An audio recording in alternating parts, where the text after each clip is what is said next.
like to understand in a better manner what sort of struggles and challenges women deal with while they live in Afghanistan under Taliban regime. I have a very special guest with me. Her name is Meena Sharif.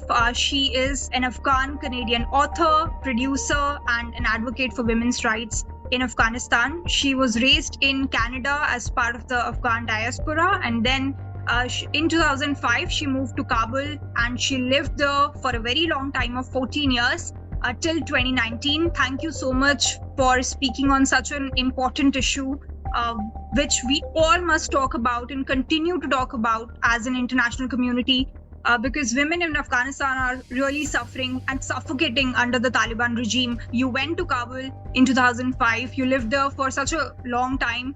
How was your experience at that time, and how it is in contrast to now what you hear coming out of Afghanistan from your friends or maybe from people you are in touch with? I would like to thank you not only for having me, but for addressing this topic. I'd like to start by really reminding everyone that when women's rights are fractured, it's not only an Afghanistan issue. It really affects women all over the world, because when it's allowed in one place, that kind of struggle carries out into the rest of the world. When we offer the permission for women to be treated this way, it really opens the door for a lot of patriarchal and inhumane treatment of women around the world. When I first arrived in Afghanistan, it was very soon after the first round of Taliban. And initially in my earlier years, there was a lot of hesitation from women to participate in society, to really be out. I mean, they were coming from years of really intense suffering. And what I noticed was, in a very short time, it took so little time, so much movement happened so fast. We would have women so actively participating that you could, from one day hardly seeing them in public spaces in society, to really seeing them at almost a 50-50 in every sector, not necessarily by job position, but by representation. They were really taking leadership roles and actively contributing to society. What I see and hear now is not a loss of that drive to be part of society, but the loss of the opportunity not only to do it, but to even dream about doing it. And that is continuously cut off further by the decrees that keep piling up on them. Right. One of the diktats which Taliban gave very recently was the ban on women-authored books. I mean, that's obviously their goal, is isolation, erasure, lack of opportunity, and really crippling the women of Afghanistan.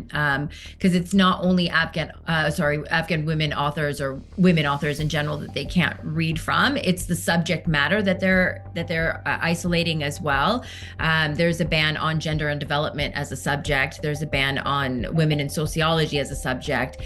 They're not allowed to learn about human rights. That's literally been said, that they're not allowed to learn about it. And I think their hope is that with time and the continued ignoring from the rest of the world, they can isolate women to the extent that they're no longer demanding those rights because they don't know to. I think that's the ultimate goal. However, the past has shown us that their powers did not work over women in Afghanistan. Women, even in their last reign of power, continued to learn, had secret schools, continued to pass down lessons, continued to teach literacy, wrote poetry, wrote stories. I don't think that they have the control over Afghan women that they dream of having, and I don't think they ever fully will. You also recently wrote a book which is titled Your War, Our Lives. What is this book about? What do you address? How it can be of help for people around the world to understand better what women in Afghanistan go through? Sure. I mean, it's a fiction collection, so it's really not like meant to be like a textbook or fact-based. There's so many books out there that can kind of enlighten people on the history of Afghanistan, how we got here, how women are treated. My book was meant to offer a glimpse into what daily life really looked like for people, especially in the era that I was there.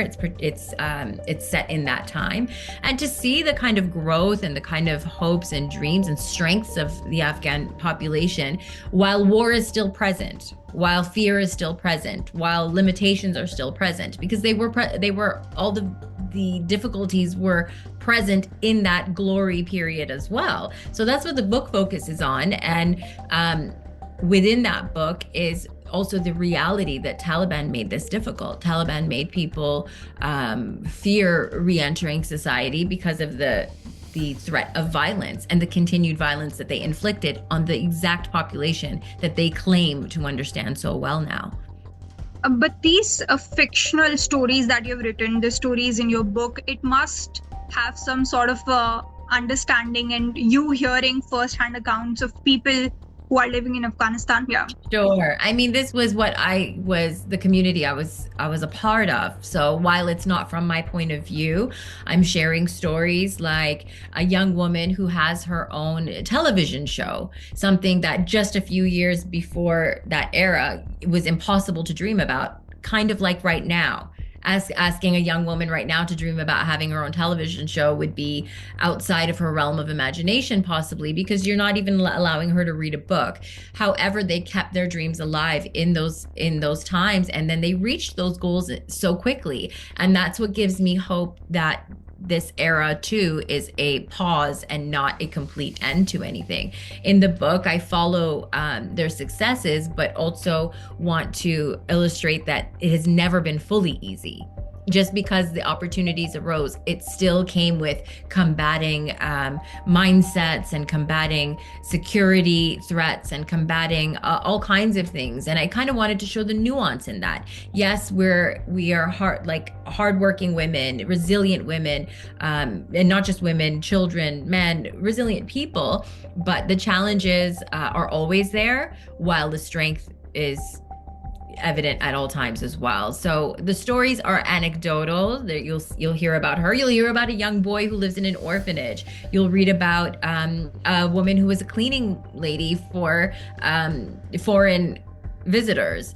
I want really people to see that while this 20 years of international presence in Afghanistan was happening, they were failing to ask about the people themselves. So this is what the stories are focused on, what their life looked like. I was reading a story very recently where it was talking about how, yes, of course, there are not opportunities in education, healthcare, work. You can't go to an office and work there.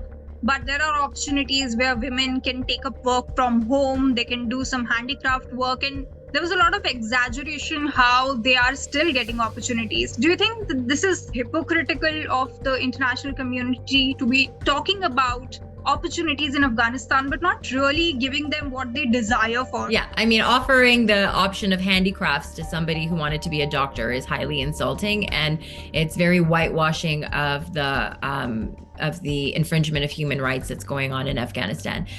It's the biggest disappointment I think the Afghan population has had. The Taliban is just being the Taliban. They're being who they've always been. It's the world that's really disappointed the population, because not only should they be doing better, for 20 years, they claimed they were there to support the women. They were there to support the population, but that all just disappeared overnight.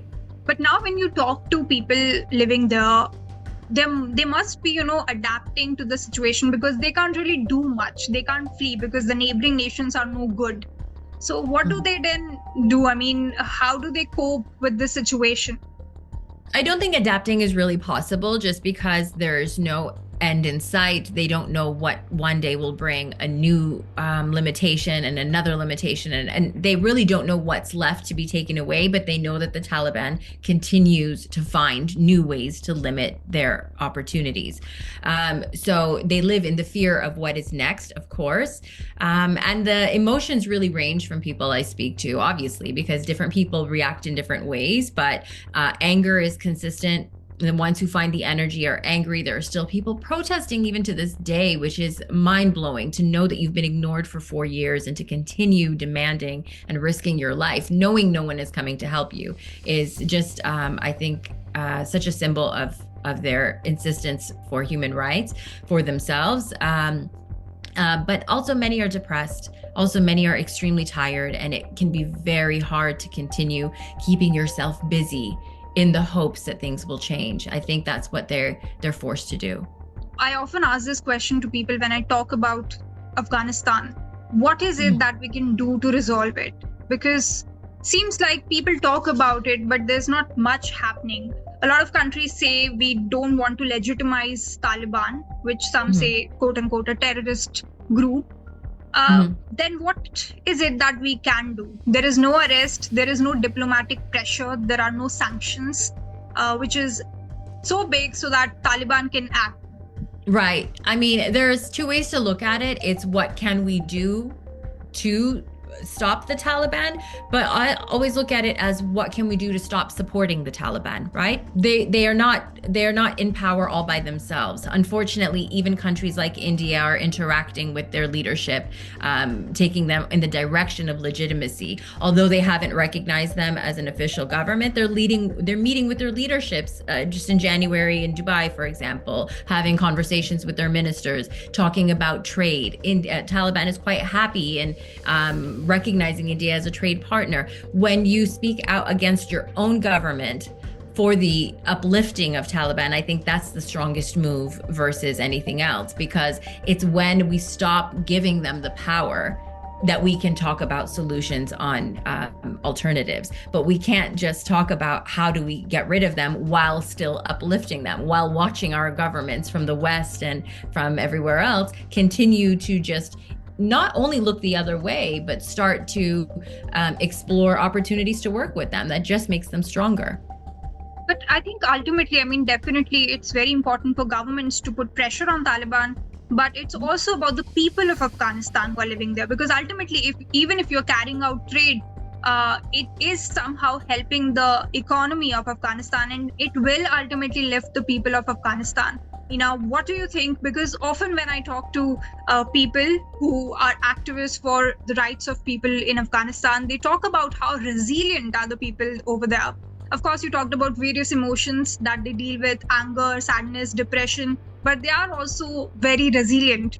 But they're not. I think as Afghans, we're very tired of being called resilient. All they're doing is not dying. They don't want to be resilient. They want rights. They want prosperity. They want to be able to, and there's two conversations. I agree with you that trade helps economy of Afghanistan to an extent, but there's separate conversations. Today, we're talking about women. When you do that trade, you are whitewashing what this government is doing with the women. And it has to be all one package, unfortunately. When we see a government conducting this kind of violation, we have to say, although we want this with you, it has to be on the condition that you do not violate human rights this way. So I think if we could demand our governments to do that, that is kind of a win-win, right?